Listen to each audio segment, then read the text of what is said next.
هلا وهلا. طبعا أحلى شيء عندي خلال اليوم لما أسوي سلطة. أنا عادة ما أسوي سلطة يعني يوميا، لسبب بسيط جدا إنه السلطة تتعبني وتاخذ من عندي وقت كلش هواية. يعني أنا دا أحكي عن ساعة وأكثر من ساعة. ليش؟ لأنه أسويها ناعمة حسب ما تشوفون، يعني القطع كلش ناعمة، وأستخدم مكونات هواية بيها. يعني هذه بيها أفوكادو، بصل أحمر، قرن أبيض، خيار، طماطة، كرفس، جرجير، وشوية فلفل. حسب الكمية طبعا تعتمد، إذا الكمية هواية تاخذ من عندي ساعة ونص إلى ساعتين صراحة.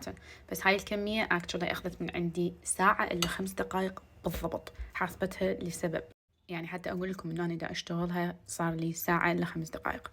anyway، اليوم راح يكون الغدا مالتي هاي السلطة الحلوة التحفة التخبل اللي مليانة ألوان جميلة حلوة، ويا هالعشق الأزلي.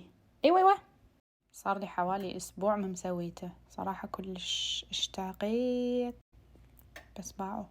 طبعا هذا كوب عدس على نص كوب تمن، وراس بصل كلش كبير مالت راس بصل كلش كبير مال بصل شنو، راس بصل كبير.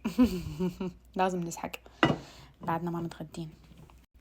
anyway يلا باي. طبعا ما تحلى السلطة إلا نعصر عليها عصرة ليمون، راح استخدم ليمون عراقي. طيب طيب طيب طيب.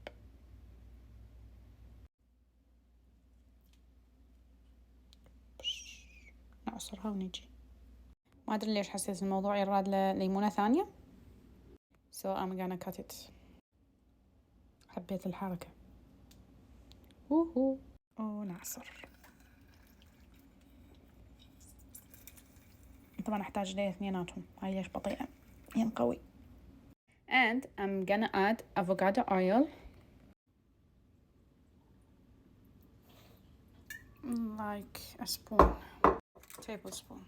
olive oil too, tablespoon too. يعني هاي شوية أكثر من tablespoon، أنا أحب زيت الافوكادو، سوري زيت الزيتون. then mix it.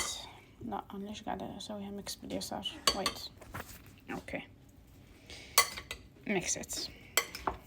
أهم تاتش للسلطة اللي هو شنو؟ ماما السولت.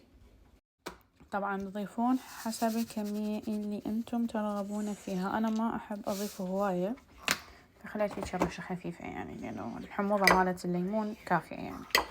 من الجاي لازم اتعلم لما نقولكم باي معناها باي، ما اظل الغي هواية. يلا حاليا باي.